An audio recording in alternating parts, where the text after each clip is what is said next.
As the heat closes in, let's see if I've got this. Yeah, we're pretty good. We're pretty well set up here. We move this back. Get back that way. That way, that way. It's funny, even at a wrong angle or not necessarily the height that I intended it, that light has actually been great. Good investment. Someday, when I have the money for a studio or a better setup, it'll be even better. But until then, it's just a matter of just getting everything just right. A little bit behind the scenes there with the hockey guy. Coaches. My favorite coaches. This is not a list of the all-time greatest. This is a list of my favorite coaches. Remember that. Number 15 on the list, John Brooksy Tortorella. Every time I see the name Larry Brooks, I cannot help but think of John Tortorella. And at the same time, that's not why Tortorella's on this list. Okay? Tortorella's on this list because he is a great communicator. You can debate about how good he is as a coach. He's had varying levels of success based on the organization he's been with. He was the wrong coach for Vancouver. I've said that from day one. Never had a problem with him as a coach, just not in Vancouver. And I was worried that after things didn't work out in Vancouver, that maybe he wouldn't get another coaching job. He did, and Columbus has done very well with him. No coincidence. Number 14, a player's coach, to be sure, Ted Nolan. Nolan would have coached more in the NHL if not for the fact that he was far more likely to tell management what he thought of them than he should have been. You know that guy at work that'll lip off the boss, and you're kind of secretly going, yes. And meanwhile, publicly going, I don't know what he's talking about. Yeah, Nolan's that guy.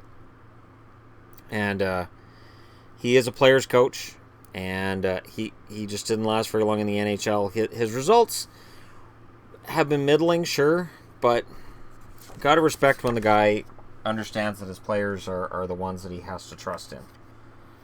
Number 13, current NHL coach Todd McLellan, currently of the Edmonton Oilers. When McLellan stepped in for Edmonton, he made it very clear. He was not accepting losing, and he was not accepting a losing culture in the locker room. That was not an acceptable way of doing things any longer. And he's done a very good job of eradicating that from the lineup. The team carries itself completely differently now. And I understand that. It's sort of like, you know, that scene in Moneyball where they're losing, and yet they're all still partying and dancing and having a good time after the game. And Brad Pitt comes in and smashes the ghetto blaster along the not a boombox, ghetto blaster. It was the early 90s, ghetto blaster, with the idea that you don't celebrate losing. And Edmonton had always sort of felt like, yeah, we lost, we'll be better next year. It'll be fine. No. So he didn't allow that, and I'm fine with that. Number 12, Dave Tippett. For his time in Dallas. For taking a Dallas team that was average, a little bit above average, and getting the most out of them. He didn't get them to a cup final or to a Stanley Cup. But he got the most out of them. And then the first time they missed the playoffs with him as coach, he got fired. And I never liked that. I never felt it was his fault that the Stars missed the playoffs that one year. And I always thought it was wrong.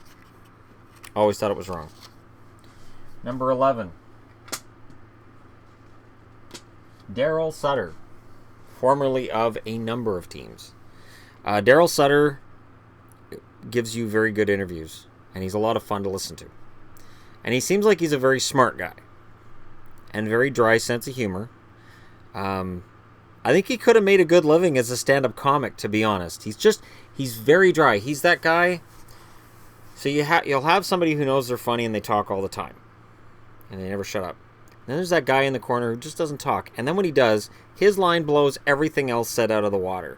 And you're like, that joke he just told is 10 times funnier than every single joke this guy just told. That's Darryl Sutter. Number 10. He'd be higher if I didn't get frustrated with him as a coach in Boston. It's Claude Julien. Yeah, they won a Stanley Cup with Julien as coach. He was not a passenger for that. It wasn't a fluke. But he had baffling reasons for having Tyler Seguin not playing.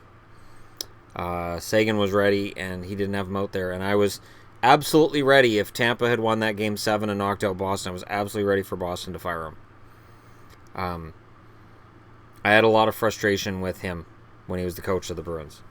But he's still in this list because the end result is still a winning team. And he had his moments too, and I really think he'll help Montreal this year. He can't score goals for them, though. That's the problem. Number 9, Joel Quenneville. Quenneville as well. He's very... he can be very fiery and emotional when he needs to be. But all he's done at the NHL level is win. I'm still not sure why St. Louis got rid of him. I don't understand why St. Louis didn't move heaven and ocean to keep him, because he was a damn good coach for them as well. But Chicago's been quite happy with him as head coach, I think. Now, if the Hawks lose in the first round again this year, let's say the Hawks get to the playoffs and lose in the first round, he'll probably lose his job. But I really don't think it's his fault. Number 8, the Islanders have never again replaced Al Arbour.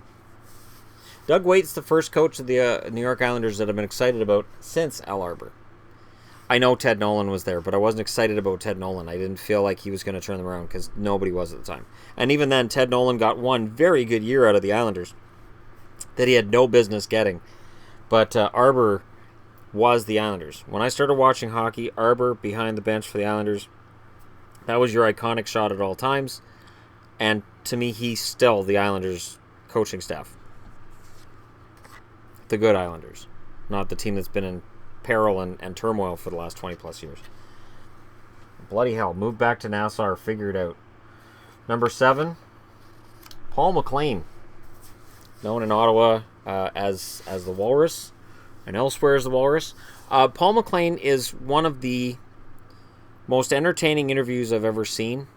He consistently was funny, and yet at the same time he was very honest and very open. And there's not enough of that in hockey. I've talked about that before. Some of his comments riled up people, and sometimes his comments seemed a little out of line. But in general, he just seemed very honest. And he seemed how he was as a player, a hard-nosed, hard-working guy who didn't get a lot of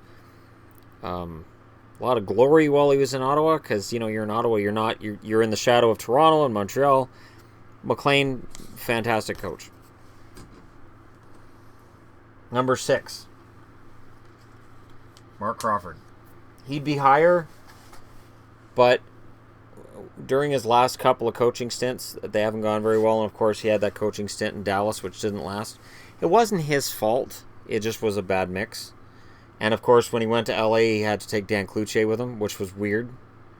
I thought it was really weird that he took Dan Cloutier. I'm like, Cloutier early on, sure. Cloutier in his prime, sure. But Cloutier at the end of his Vancouver career, it wasn't pretty. So I was really surprised that he wanted Cloutier to go with him. But still, 6th favorite coach of all time for the ones I've seen. Makes sense to me anyways. Number 5, while I did not like the teams he coached, I was not a Sabres fan in the early 80s. And I never liked the Wings while he coached them. And they won a bunch of cups, and I was angry at him. But you know what? Scotty Bowman, one of the greatest hockey minds ever. Bar none.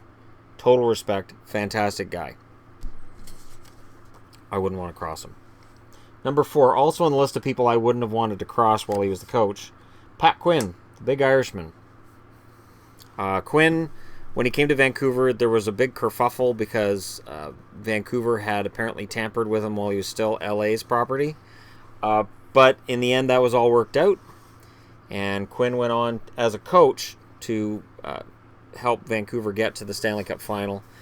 Famously, on one occasion where they were eliminated from the playoffs, he threw his gum on the ice. Very passionate, very open, great coach. As a GM, he was great and bad at the same time. He made a couple of really great trades, and then the rest of the time he was known as Stan Pat. That was a phrase in Vancouver, and it was Stan Pat. Because you'd go, the Canucks can win if only they can get this piece, and then he just wouldn't bother. And I don't know if that piece wasn't available, or if it was just he felt comfortable with the team he already had, but either way, that was the reputation he had as a GM. Number 3, I really wish Roger Nielsen had coached longer, and I really wish Roger Nielsen was still with us. Nielsen, I always thought, was a very good coach. He coached some bad teams, and he always seemed like a great guy. And I still remember the Bobby Clark phrase, or Bobby Clark statement after he fired Roger Nielsen while Nielsen was having cancer treatments, and he said, "Well, I know what he was mad at me for. We didn't give Roger cancer," meaning the Flyers. And it was really it was a gut punch to me, anyways. On Nielsen, Nielsen probably heard that and went, "Well, that's Bobby." He had other things to deal with at the time, but I don't know. Roger Nielsen was one of my favorites, and the way that his career ended was sad because I always thought he was good enough to get a Stanley Cup.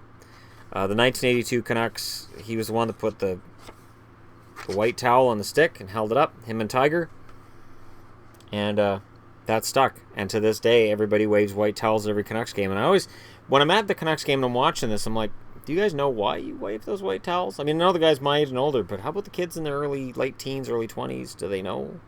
Is it just cool to wave the towel, or do you understand the symbolism of surrender? It's the irony is that it was a symbol of surrender, and it became a rallying cry for the Canucks and their fans. Number two, also on the list of guys that I wouldn't want to cross, and no longer with us, sadly, is Pat Burns. Pat Burns was a guy who coached a lot of teams. He was very fiery. He could usually get a really good season or two out of a team, and then he'd end up being moved out and somebody else would come in. Burns is in the Hall of Fame. He should have been in the Hall of Fame before he passed away. It is one crusade that Don Cherry's gone on that I 100% agree with. Burns was one of my favorite coaches of the Bruins. I wasn't happy when they let him go either. I often wonder if teams made him a scapegoat half the time, but Burns was one of my all-time favorites. Absolutely. Before I get to number one, I want to give an honorable mention to Jacques Lemaire, and as well Jacques Demers. So if anybody's going, well, wait, where's Lemaire? Where's Demers? Lemaire gets an honorable mention for the fact that, yes, he brought the trap into the game, but he changed the game. He and his staff fundamentally changed the game. Whether we like it or dislike it, I respect him for that. And Jacques Demers, because, again, great interviews, great guy, seemed very charismatic. Bob Gainey I would also give an honorable mention to. So for any Montreal fans, there you go, Bob Gainey. Although, for me, it's from when he was in Dallas. Not from when he was GM of Montreal, because that's a GM award and this is coaches.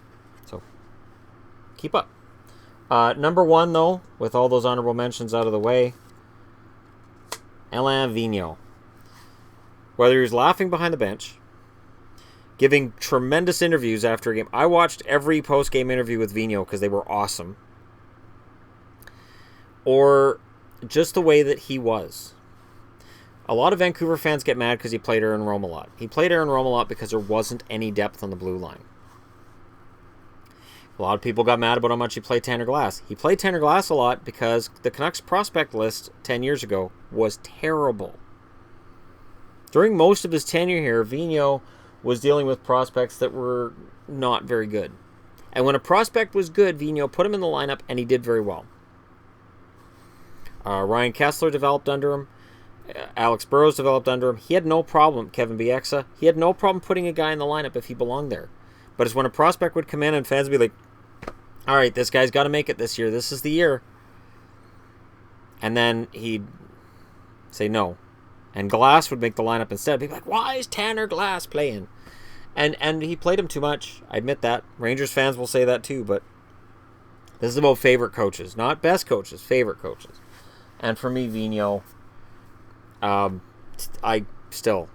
the image of him laughing behind the Canucks bench is still, for me, the most iconic moment for Vigneault, because a lot of coaches are very serious during a game and very, stoic. You look at Barry Trotz, for instance, in Washington, and Vigneault's just casual, fun guy. He can get mad when he needs to. He gets quite angry, but during the game, he's very chill. He's very cool, and that affects his team. That affects his team positively. So let me know why I'm wrong in the comments below. Why I'm wrong about my favorites. This is the interesting part. But let me know some of your favorites in the comment section below. Again, these are my favorites that I've ever seen. So anybody that you're going to talk about from the 50s or 60s, I didn't see. And Don Cherry, I didn't see either. Yeah, hit like and subscribe if you're browsing your way through. And thank you so much for watching. I will be sure to talk to you guys again very, very soon.